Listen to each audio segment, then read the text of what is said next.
Okay, very good morning. Welcome to the briefing then for Wednesday the 30th of November. Getting straight down to business, and let's talk OPEC. As we've already seen a little bit of volatility in crude oil this morning. Talking about that main candle that came just ahead of 7 o'clock. Coincided with a couple of what they call doorstep comments.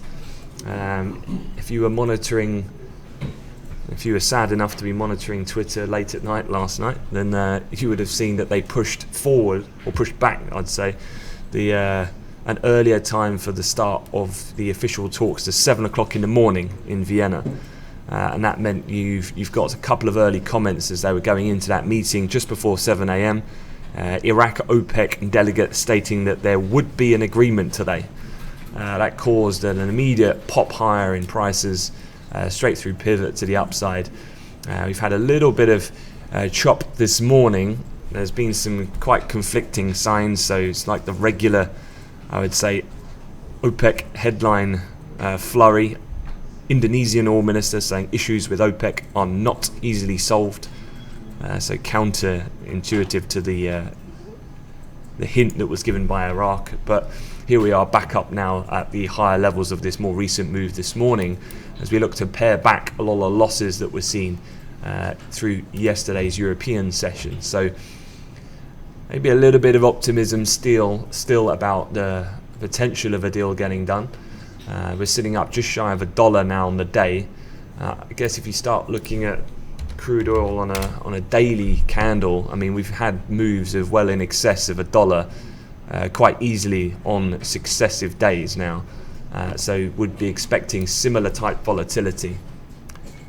Just seeing the Angolan oil minister believes there will be an OPEC deal today. That's just come out now. Obviously price is just squeezing a little higher again. So I think much was the case yesterday. You've got really two ways to tackle this kind of event. One is you already know there's going to be a lot of conflicting commentary that'll add to the volatility. So you've either got to be ultra aggressive and getting in and out pretty quick fashion, or more cautious and then just waiting for more definitive signs to then trade the prevailing trend. It's the getting caught in the middle that's going to get you caught out. The kind of hesitation on the former, or not actioning quick enough on the latter. Oil up $1 now, actually just squeezed up to 46.30 on the high now. So let's start with OPEC. In terms of what the deal is today, really, is three scenarios that we're looking at. What Bloomberg are calling a fudged deal.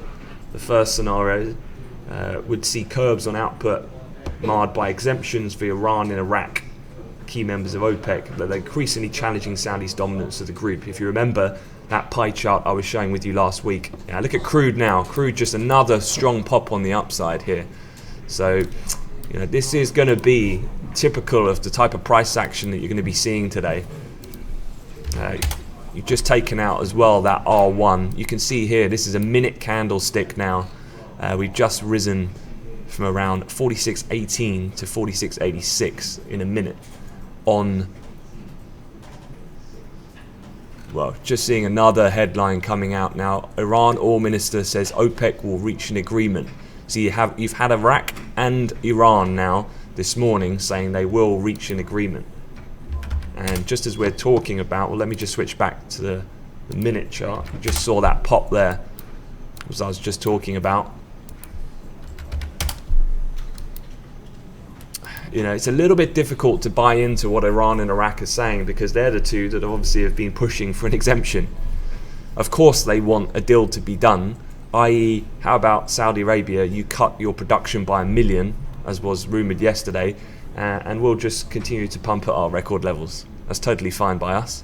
That's why you get this kind of blast higher. You get an initial snap reaction to a comment like Iran agrees, bang, you spike higher, but then immediately you start to pull back, because then you put it in context. So this is what I mean about, if you're trading that, you've got to, well, really for the newer guys, I would say the best course of action is to steer away from this type of excess volatility.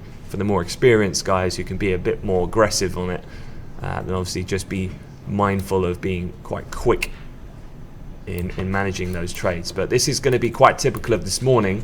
Don't forget as well, there is a tentative schedule, the press conference schedule as usual around 3 to 4 o'clock this afternoon when they'll officially announce the deal. You're going to know a lot earlier than that, I can assure you. So just seeing another comment coming down on Twitter. Iran oil minister says OPEC is close to a deal. Iran says it will not freeze output. There is another arrangement. No other details.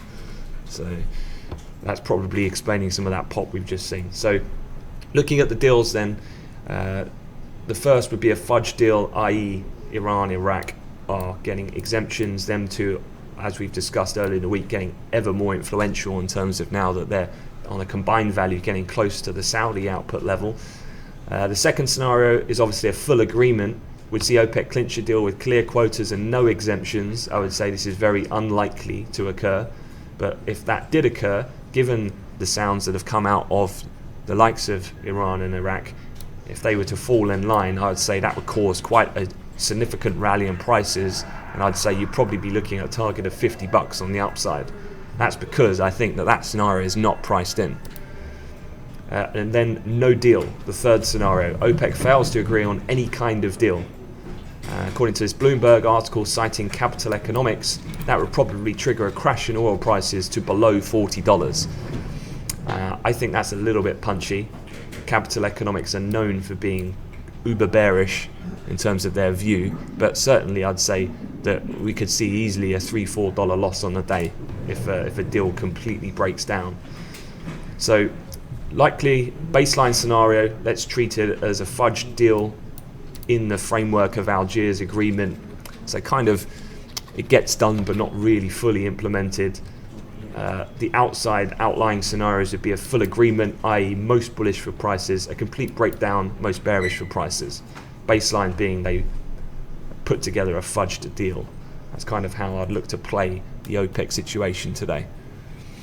But as I said, you don't need to wait till this afternoon. You're probably going to know in the next, I would say, hour or two what the situation is going to be, because they're in meetings at the moment. As soon as they come out of that, they'll be quite vocal to the press, who will be this is when you've got to really utilize Twitter.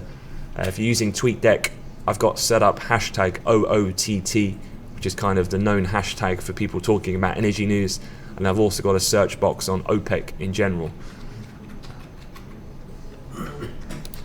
Just so you're aware, we did have the crude oil inventories from the APIs last night.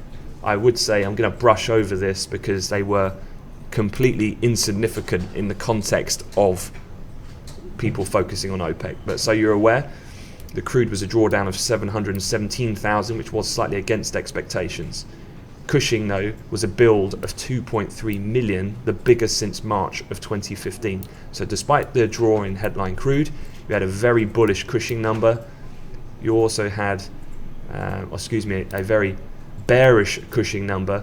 That was the biggest since March 2015. As said, you also had bearish gasoline, much bigger build, bigger since Jan 2016. Likewise with distillates. So aside from a bullish crude headline, bearish on Cushing, gasoline, distillates to a much stronger degree. But as I say, the market doesn't really care about these APIs for the moment because it's solely focused on this situation developing in Vienna at the moment at the OPEC headquarters. A quick look elsewhere. Obviously, equities off to a firm footing. The DAX having broken above that high that was seen kind of before the close yesterday, and so we've pretty much removed now. If you look to where we are at this high this morning, we've pretty much reversed the entire sell-off that was seen over the fears on Italy, pretty much to the tick. Any break above here, I'll be looking for it to close the gap on Friday's close. This comes obviously despite, let's say, slightly more nervous news in the UK, where you've had the Bank of England stress tests. They came out pre-market. RBS was by far the biggest loser. The state-controlled bank emerged bottom of the pile, suffering the second highest ever percentage fall in capital under the stress scenario after the cooperative bank in 2014. That means then that they now have to present regulators with a plan to raise an extra £2 billion worth in extra capital. So RBS shares did open down around 3%. Standard Chartered and Barclays, they were the two other big lenders who failed to meet some of the Bank of England's minimum hurdles, but they have sufficient capital levels already in place. So I would say this isn't massively surprising. Barclays and Standard Chartered were mentioned in some of the preview pieces early in the week, but RBS are going to have to raise an extra $2 billion in capital, which wasn't properly priced in. So that was a net negative. But more positive, what you have had this morning is German retail sales. That's come out this morning. Obviously, there's a lot of risk on the European political agenda at the moment, but German retail sales, look at that, 2.4%. That's a phenomenal reading. Expectations were for 1%. So it's more than double the consensus reading. It was the first gain since August and the fastest growth seen in German retail sales since June of 2011. So if you were looking for a bit of a catalyst on a positive side to elevate this DAX price, then certainly that tells part of the story. The other part of the story is Italian banks were recovering yesterday, and I've not seen any such tweets about them this morning, but I would imagine that they've continued that theme, i.e. Italian bank recovery did coincide with some reports yesterday that the ECB could temporarily step up their purchases of Italian bonds, BTPs, should Sunday's result cause any spike in yields. ECB's QE program was flexible enough to allow for a temporary increase in purchases, and that undertaking such a move would not necessarily need to be rubber stamped by the governing council of the ECB. This is according to a Reuters source report. So that's kind of negating some of the near-term risk that even if Italy goes the way of Pete Tong, then actually the ECB can step up their purchases of Italian banks to kind of save the market and heighten volatility that would probably result in a bit of a run on Italy. So that's, again, settled some nerves. That's helped some of the recovery yesterday, probably helping this morning, allied to a bit of a German boost on that retail sales number. And here we are back up at those highs, testing to reverse fully that Monday move that we had. Looking elsewhere in the currency markets, bit of dollar weakness. It was generally firmer this morning. It's come back down to trade flat at the 101 handle, so both pairs seeing a bit of an elevated move here more recently. Cables have been talking, just taking out 125 on the upside. So again, reversing a lot of the weakness that we're seeing really yesterday evening and early Asia Pac session.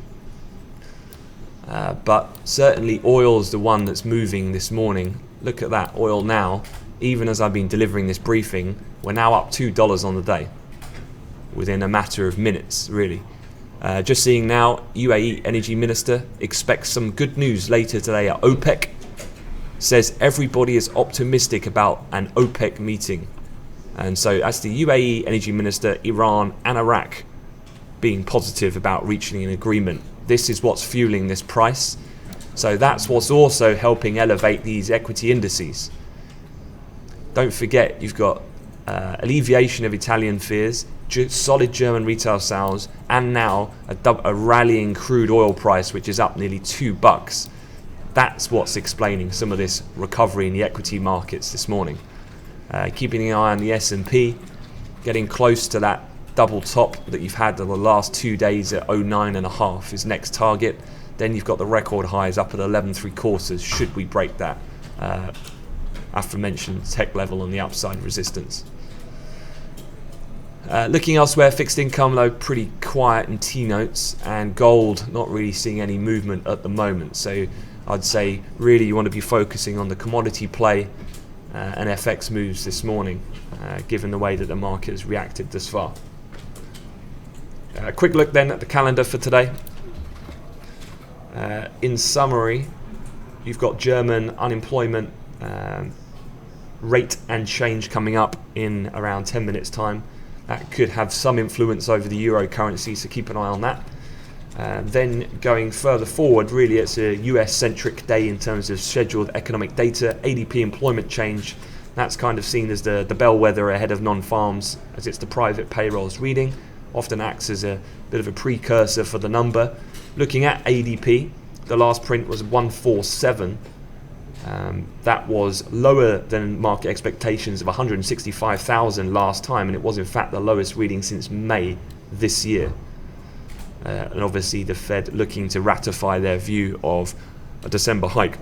But more importantly, following the GDP print we had yesterday in the US, which was firm, then we're looking out for confirmation of what type of rate trajectory the Fed can go with to how solid is the underlying economy in the US.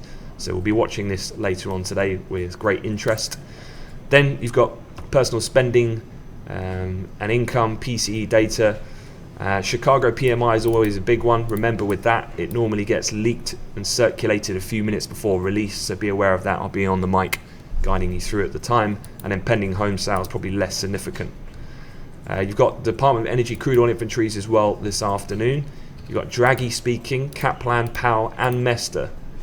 The latter, the last, Mester speaking on economic outlook and monetary policy. So you're not short of market events today. This is all as well with OPEC ongoing throughout the session. So you're going to have your, I'd say, you're going to have to be switched on through the morning, really monitoring this OPEC situation, especially if you're trading index futures, because that'll act as potential read across into your assets. And then in the afternoon, switching back to the data front and speakers as well. Just to finish off, I had a couple of questions yesterday about the timing of the Italian situation on Sunday.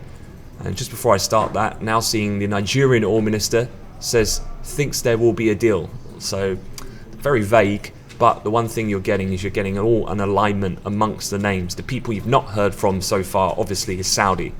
That's what will kickstart the next move, I would imagine. OPEC agreement not yet finalised after morning talks, according to a delegate. OPEC made progress on Iran and Iraq at the breakfast meeting. That's coming out of a journalist on the scene there. So to be monitored. Going back to Italy though, this was the best graphic I could find to explain the timing. As I was telling the guys, you're going to know the result by the time you come in Monday morning. You're already going to know what the deal is. This explains it. So really in terms of 10 p.m. our time, this is London on Sunday, we'll get the exit polls on major TV stations. They've proved though, as a caveat, unreliable in the past. 10:45, the first projections by the Italian pollsters based on counted votes start coming in. By 2 a.m. London time, the first result of domestic votes could come in, and the vote of Italians abroad will count if the margin is very close. So really by 2-3 o'clock in the morning, if you are going to trade it, if you're a live guy on your own account, then you've really got to be up overnight to take advantage of potentially any euro type move. But then obviously the Italian bond market will open at 7, stock market at 8 with the cash equity indices, the DAX and the Eurex futures at 7 a.m. That's when we'll look to take advantage of those moves there forward. That's because that's kind of how the land will lie in terms of trading the event from a news perspective. It's going to be early hours of Monday by the time you've probably got a more clearer assessment, but you're probably going to see some choppiness in the euro currency late Sunday evening when the pollsters are coming out with their predictions. Okay guys, going to leave it at that. German data coming out momentarily in the next couple of minutes, so keep an eye on that and monitor this OPEC situation. Okay, have a good day.